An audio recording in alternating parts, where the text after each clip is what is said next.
This is number seven podcast.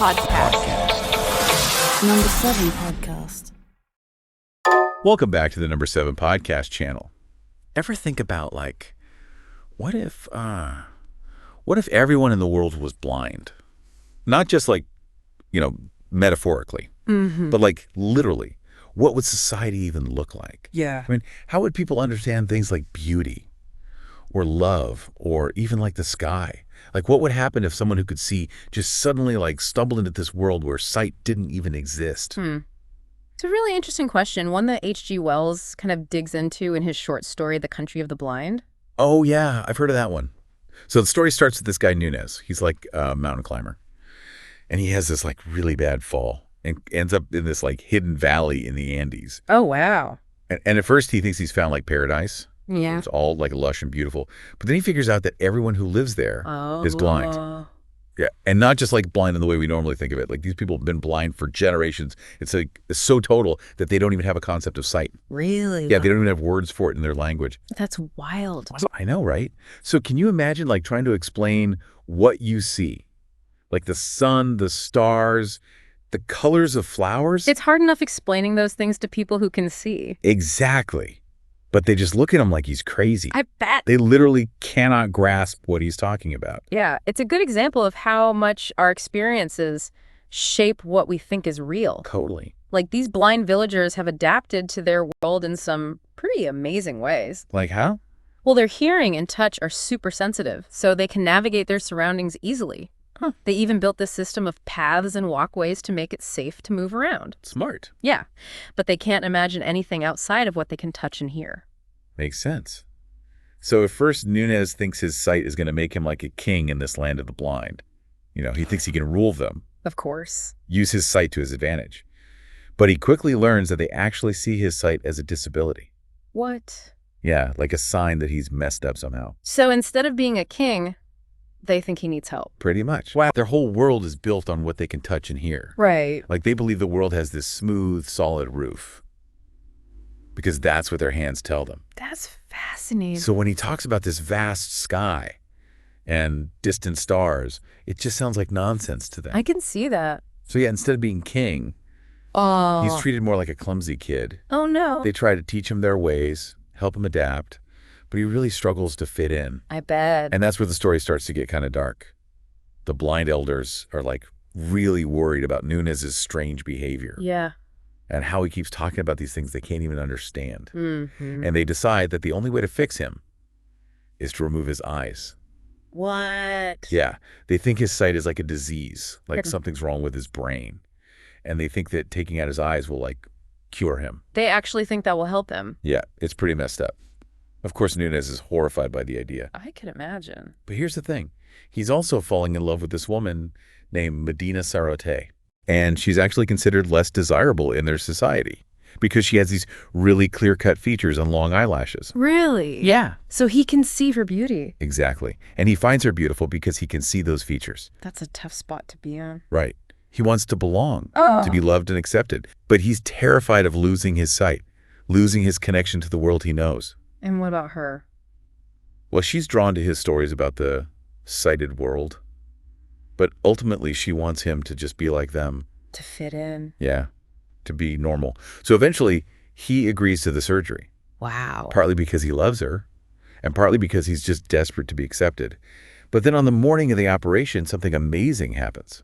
What happened? Well, he's standing on this hillside, waiting to be taken to the surgery. And he's suddenly just overwhelmed by the beauty of the sunrise, the vastness of the sky, all the details of the world around him. And he realizes that he can't give up his sight, no matter what. So he doesn't go through with it? Nope. He escapes the valley, climbs up this really dangerous mountainside that separates the country of the blind from the outside world. Wow, he chooses freedom. He does. Even though it means leaving the woman he loves. And the chance to have a life where he's accepted and belongs. That's a powerful ending. It is. It's like a triumph and a tragedy all at once. He's free from this confined valley, but he's also totally alone. An outsider. Exactly. Alone in a world that doesn't understand him. It really makes you think about what freedom really means. It does. And about the price we sometimes have to pay for it. It really makes you think what it means to be free. Yeah. Like, is it just about not being, like, physically trapped? Right. Or is there something more to it? Definitely. Like, maybe real freedom also means being able to see the world clearly, Yeah. to understand different points of view, Yeah. even when they challenge your own. I think that's a really good point. It's part of what makes the Country of the Blind so powerful. It's not just some adventure story. Right. It's about what it means to be human, our need to fit in, our fear of what we don't know, and how hard it is to understand people who are different. It also makes you question what we think of as normal, doesn't it? For sure. In the country of the blind, the blindness is normal, and sight is seen as this bad thing. A defect. Yeah. Makes you wonder if our own definitions of normal are just as limited. Oh, absolutely. Wells is making us think about other ways of experiencing the world, other ways of being that are just as real and important. And it's not just about being able to see with your eyes. Right. It's about how we see the world in our minds, Mm-hmm. how we understand information, how we judge others, how we hold on to our beliefs, even when someone shows us they might be wrong. Exactly. We all have blind spots where our own biases and fears and assumptions get in the way.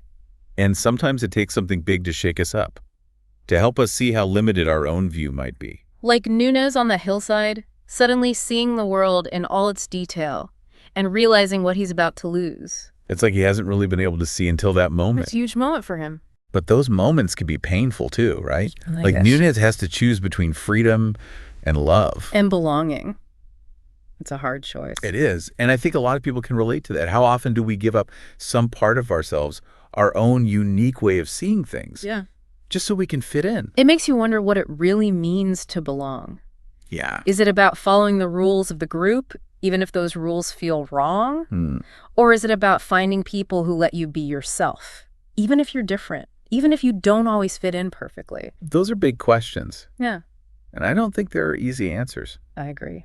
But I think the country of the blind helps us think about these things, to look at our own lives and choices, and figure out what it means to be true to ourselves, even when it's hard. That's a good point. And maybe that's the most important part of this story. It's not about sight versus blindness, or even about right and wrong. It's about understanding how complicated it is to be human, about seeing things from different perspectives, and about finding your own path, even in a world that doesn't always make sense. Yeah. It's about being open to being wrong, to understanding that our way of seeing the world might be limited, and that there's always more to learn. I like that. And maybe, just maybe, if we can do those things, if we can learn to see the world through other people's eyes, we can make the world a little less blind, Yeah. a little more compassionate, a little more accepting of all the different ways of being human. It's amazing how he takes this like simple idea, a valley of blind people, and turns it into this story with so many layers. Yeah, he was great at that.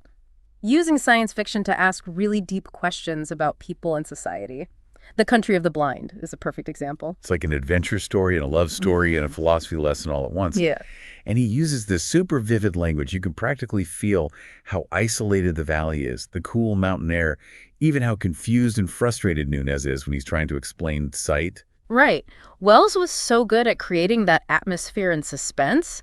He really focuses on sounds and smells and textures.